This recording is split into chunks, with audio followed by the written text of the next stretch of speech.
Dainik Savera TV देख रहे हैं आप। और आज हमारे साथ खास बातचीत करने के लिए अंजू धीमान जो समाज सेवी हैं, डलहौजी विधानसभा क्षेत्र से संबंध रखते हैं, आज हमारे साथ विशेष मेहमान बातचीत करने के लिए मौजूद हैं। बता दें कि हिमाचल प्रदेश में बीते महीनों जिस तरीके से त्रासदी आपदा पड़ी, उसी आपदा में कई समाज सेवियों ने, कई सामाजिक संस्थाओं ने अपना भरपूर योगदान दिया। ऐसी ही शख्सियत हमारे साथ बातचीत करने के लिए मौजूद है। सबसे पहले तो दैनिक सवेरा टीवी में आपका स्वागत है मैम। बहुत बहुत धन्यवाद आपका। जी मैम, बताएंगे आपदा की घड़ी में कई समाज सेवियों ने, कई सामाजिक संस्थाओं ने काम किया है। आपदा की स्थिति में आपने किस तरीके से काम किया और किस तरीके से आपदा से आप उभरे हैं, और खासकर आम जनता की बात करें तो आम जनता तक राहत एवं बचाव कार्य किस तरीके से पहुंचाए हैं? जी। मैं तो इतना ही कहना चाहूंगी, क्योंकि मेरे पास तो अपना कोई फंड नहीं होता है या मेरे पास अपना कोई ऐसा साधन नहीं है जहां से मैं लोगों की मदद कर सकूं। जी। लेकिन हाँ, आपदा के समय में जहां लोगों के पास जो है वो मतलब बहुत दिक्कत हुई थी, लोगों को राशन की भी दिक्कत रही थी। लेकिन हमारा जो क्षेत्र है, हमारे क्षेत्र की अच्छी बात ये रही कि यहाँ बहुत ज्यादा जो है वो स्लाइडिंग नहीं हुई, मतलब अपना जो सलूनी का क्षेत्र है। जी। तो यहाँ जैसे किसी का घर थोड़ा सा स्लाइड हुआ या दरारें आई या घर के अंदर पानी आया, तो उस समय मेरा मेन मकसद था कि मैं उन लोगों से मिलती, उन लोगों की कितनी स्थिति खराब है, मैं उस स्थिति को जो है वो प्रशासन के सामने रखती।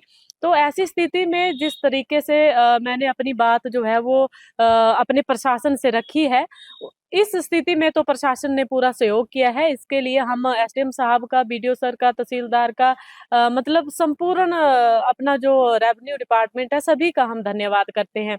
मैं ये कहना चाहूंगी कि जो ये आपदा आई थी, ऐसे में बहुत सारे मतलब लोगों ने जो है वो डैमेज केस बनाए। जी।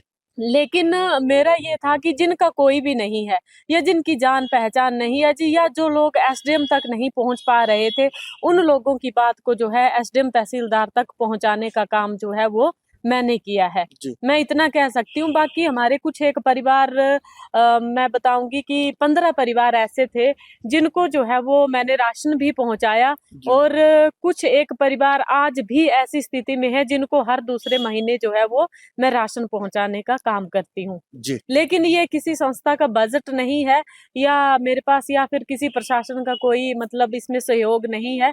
ये मैं पर्सनली अपने ही भाईचारे से जो है मिल करके लोगों की मदद करती हूँ। जी। आपका जैसे कि डलहौजी विधानसभा क्षेत्र है और सलोनी आपका उपमंडल पड़ता है।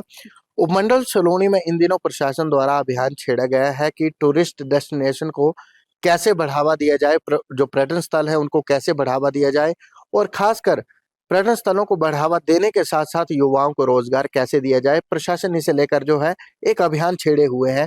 आप इस अभियान को कैसे देखते हैं अपनी दृष्टि से? देखो, पहले तो मैं इस अभियान का स्वागत करूंगी, जी। क्योंकि मेरी विधानसभा क्षेत्र का है। और जब भी पर्यटन का जो है वो विकास होता है तो ऑलमोस्ट वहाँ के लोगों का विकास होता है। जी।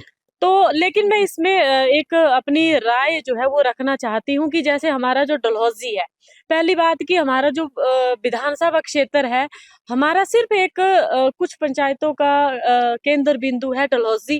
तो खजियार की वजह से जो है वो उसे टूरिज्म घोषित किया गया है। लेकिन हमारी जो पूरी डलहौजी है, वो असल में पूरे तरीके से टूरिज्म प्लेस घोषित नहीं है। तो मैं बताना चाहती हूँ आपको कि मैं जिला शिकायत निवारण कमेटी की सदस्य भी रही हूँ। और गढ़ माता मंदिर हमारा किलोड़ पंचायत में आता है। दूसरा त्रिउंदी माता मंदिर जो हमारा खर्ल पंचायत में आता है।